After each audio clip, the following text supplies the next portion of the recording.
अमामा हाशम एक खुशहाल और बाइज़्ज़त अहमदी घराने में पैदा हुई। बचपन ही से वो एक संजीदा, सोचने वाली और सवाल करने वाली लड़की थी। उसकी आंखों में हमेशा एक तजस्सुस रहता था। जब दूसरे बच्चे खेल कूद में मसरूफ़ होते, वो किताबें पढ़ने या मज़हब के बारे में सवाल करने में मसरूफ़ रहती। उसके वालिदीन उसकी ज़हानत को पसंद करते थे, लेकिन जब उसके सवाल दीन के बारे में होते, तो अक्सर उसे टाल दिया जाता या डांट दिया जाता। इमामा दिल ही दिल में सच की तलाश में थी। उसे लगता था कि जिंदगी का कोई बड़ा मकसद है, कोई सच जो सबसे बड़ा है, और वही सच उसे सुकून देगा। वक्त गुजरता गया। इमामा ने बड़े होते होते अहमदी अकायद पर सवाल उठाना शुरू कर दिए। उसने लाइब्रेरी से कतबलें, कुरान पढ़ा, नबी करीम की सीरत का मुतालिया किया और इस्लाम के दूसरे पहलुओं पर गौर किया। जितनी ज़्यादा तहकीक करती, इतनी ही अहमदियत की हकीकत खुलती जाती। आखिरकार उसे यकीन हो गया कि ये अकीदा झूठा है और हकीकी दीन इस्लाम है, वही इस्लाम जो मोहम्मद पर मुकम्मल हुआ। ये फ़ैसला आसान नहीं था। वो जानती थी कि अगर उसने सच को कबूल किया तो उसे अपने वालिदैन, भाइयों, ख़ानदान, हती की माशरे की मुखालफत का सामना करना होगा।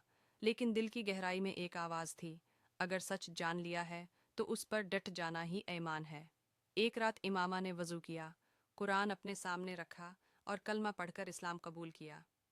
उसके दिल पर एक अजीब सा सुकून छा गया, ऐसा सुकून जो उसने पहले कभी महसूस न किया था। उसके चेहरे पर आंसू थे, लेकिन दिल पर रोशनी उतर आई थी। लेकिन ये सुकून ज़्यादा देर कायम न रहा, क्योंकि अगले दिन से मुश्किलात के दरवाजे खुलने लगे। जब इमामा के वालिदीन और भाइयों को पता चला कि उसने इस्लाम कबूल कर लिया है, तो उनके लिए ये किसी धमाके से कम न था।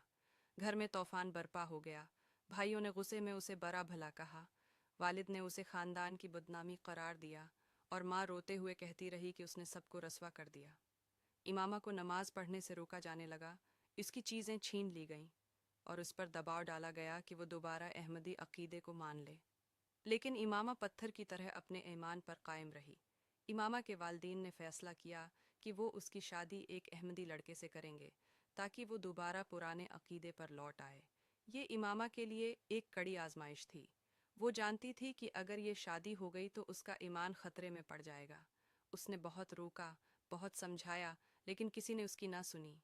ये वो वक्त था जब इमामा ने फैसला कर लिया कि वो घर छोड़ देगी। रात का सन्नाटा था, घर के सब अफराद सो रहे थे। इमामा ने आहिस्ता आहिस्ता दरवाज़ा खोला, चंद कपड़े और कुछ रकम अपने साथ ली और घर से निकल गई। इस लम्हे उसके दिल पर पहाड़ टूट रहा था। वो जानती थी कि शायद ये दरवाज़ा हमेशा के लिए उसके लिए बंद हो जाए, लेकिन ईमान के लिए ये कुर्बानी ज़रूरी थी। वो गली में निकली, सड़कें सुनसान थीं, अंधेरा था, लेकिन दिल में अल्लाह पर यकीन रोशन था। अब कहानी का दूसरा मरकज़ी किरदार सामने आता है, सलार सिकंदर। सिलार एक गैर मामूली जहानत वाला शख्स था। इसका आईक्यू लेवल इतना ज़्यादा था कि लोग उसे जीनियस कहते थे। वो खूबसूरत, तालीम याफ्ता और अमीर था। बज़ाहिर उसके पास सब कुछ था, लेकिन अंदर से वो खाली था। वो खुदा को नहीं मानता था, दीन को मजाक समझता था और ज़िंदगी को सिर्फ अक्ल और ख्वाहिशात का नाम जानता था। गुरूर उसकी रग रग में भरा था। वो दूसरों को कमतर समझता और अपने फैसलों को हरफ आखिर मानता।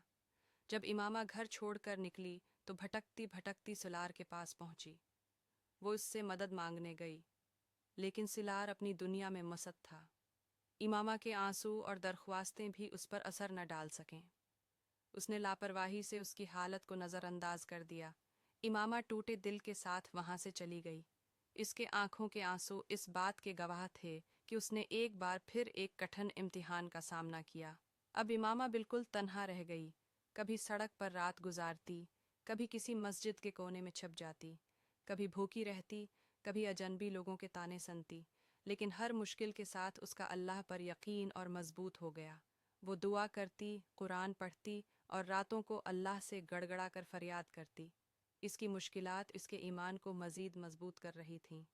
दूसरी तरफ सुलार अपनी दुनिया में मसरूफ़ था। दौलत, शहरत और जहानत सब कुछ होने के बावजूद वो रात को तन्हा बैठता तो अजीब सा खला महसूस करता।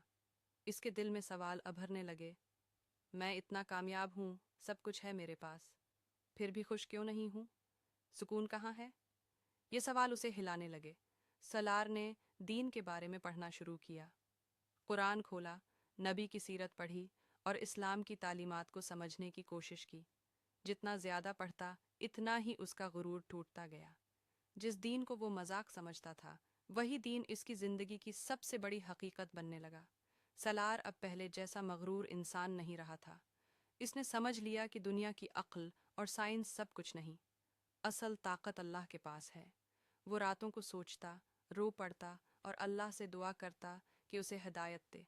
इधर इमामा अपनी कुर्बानियों के बावजूद ईमान पर कायम रही। ख़ानदान, सहूलतें और इज़्ज़त सब कुछ खो गई, लेकिन अल्लाह को न खोया।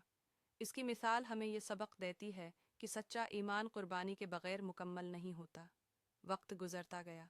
सलार अब एक बदला हुआ इंसान था। वो गुरूर और ज़िद छोड़ चुका था। इमामा अपनी मुश्किलात से निकलकर मज़ीद पख्ता हो चुकी थी।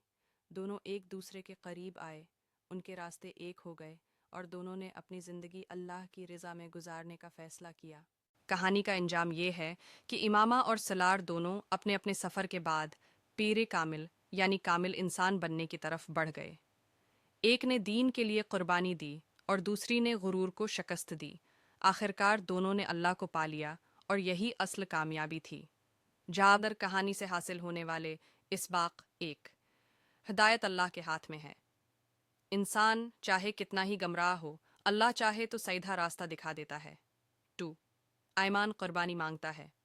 इमामा ने अपना ख़ानदान, घर और सहूलतें छोड़ दें, लेकिन दीन पर कायम रही। 3. गुरूर इंसान को अंधा बना देता है। सलार का गुरूर उसको गमराही में रखता रहा, लेकिन आजिज़ी ने उसे अल्लाह के करीब कर दिया। 4. आजमाइश ईमान को मजबूत बनाती है। मुश्किलात दरअसल ईमान की ताकत बढ़ाती हैं। 5. असल कामयाबी अल्लाह की रज़ा में है। दुनियावी मोहब्बतें और शहरत वक्ती हैं, लेकिन अल्लाह की मोहब्बत हमेशा बाकी है। अंतीजा, पीर कामिल सिर्फ एक नावल नहीं बल्कि एक आईना है। ये हमें दिखाता है कि ख्वाह हम इमामा की तरह सच्चाई की तलाश में हूँ या सलार की तरह गुरूर में डूबे हूँ, असल मंजिल सिर्फ अल्लाह है, और जो उसे पा लेता है वही असल कामयाब है।